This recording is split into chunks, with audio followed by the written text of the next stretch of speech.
Hello, welcome back to your weekly address and my recovery room. I'm Lucious Conway, certified recovery peer advocate, manager of Recovery Coaching Service of New York.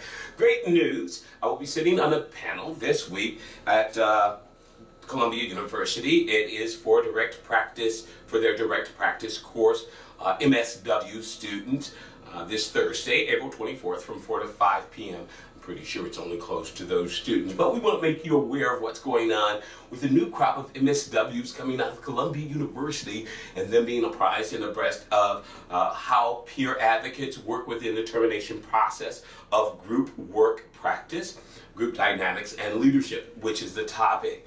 In particular, what I will be providing is insight for them with regard to the peer advocate, recovery coach role, our responsibilities, the settings we work in, and the populations we serve, as well as our experience with group work practice as a part of more or less the multidisciplinary treatment teams that exist within in- and outpatient rehabs, as well as other other group practices like within behavioral health. We work within those areas as well as within SUD, substance use disorder populations and programs. The themes we'll be covering are modalities of helping, which is of course assessments and interventions with regard to what we do as peer advocates. That of course will deal with how we work with each individual family and the multidisciplinary team with regard to that individual's recovery plan and recovery capital building.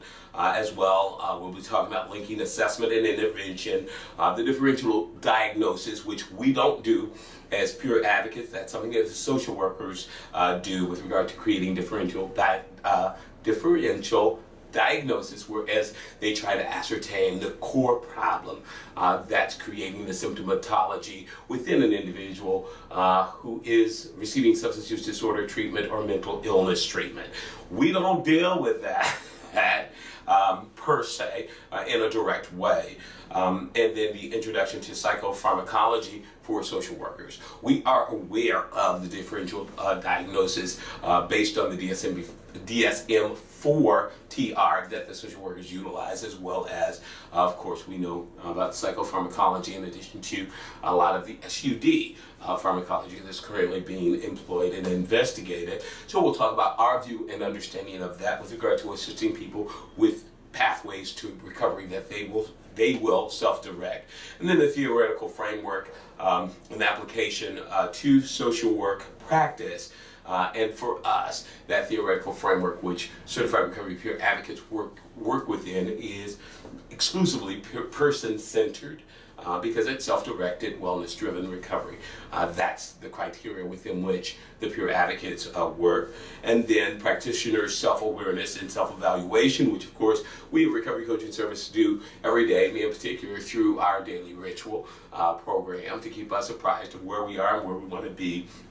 For me personally, emotionally, as regards to social work in the field. It addresses the issues of bias and cultural sensitivity, as well as ethics for a living. A lot of times in the field of social work, as well as in peer advocacy, our values sometimes conflict with the values or standards, values or ethics involved in service delivery.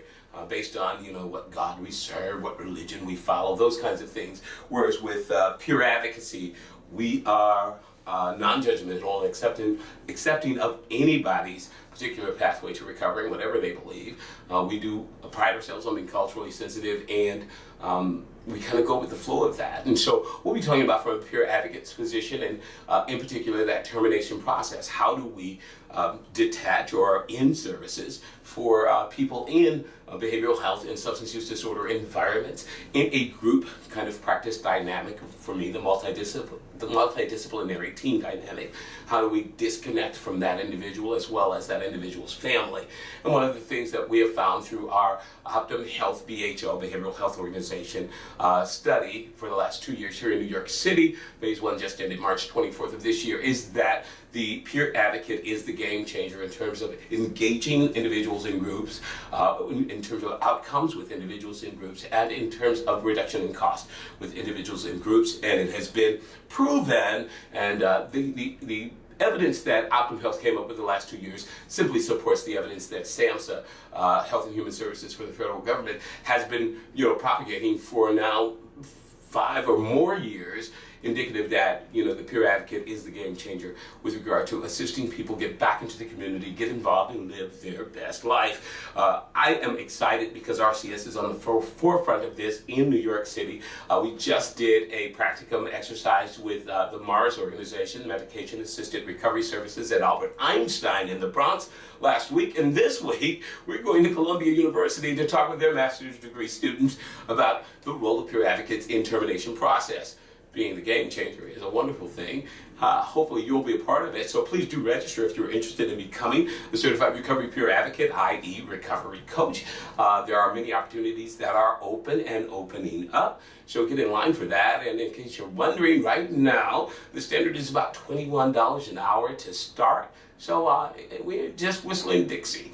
In the interim, listen, you have a great week. And as always, above all things, I wish you and yours wellness.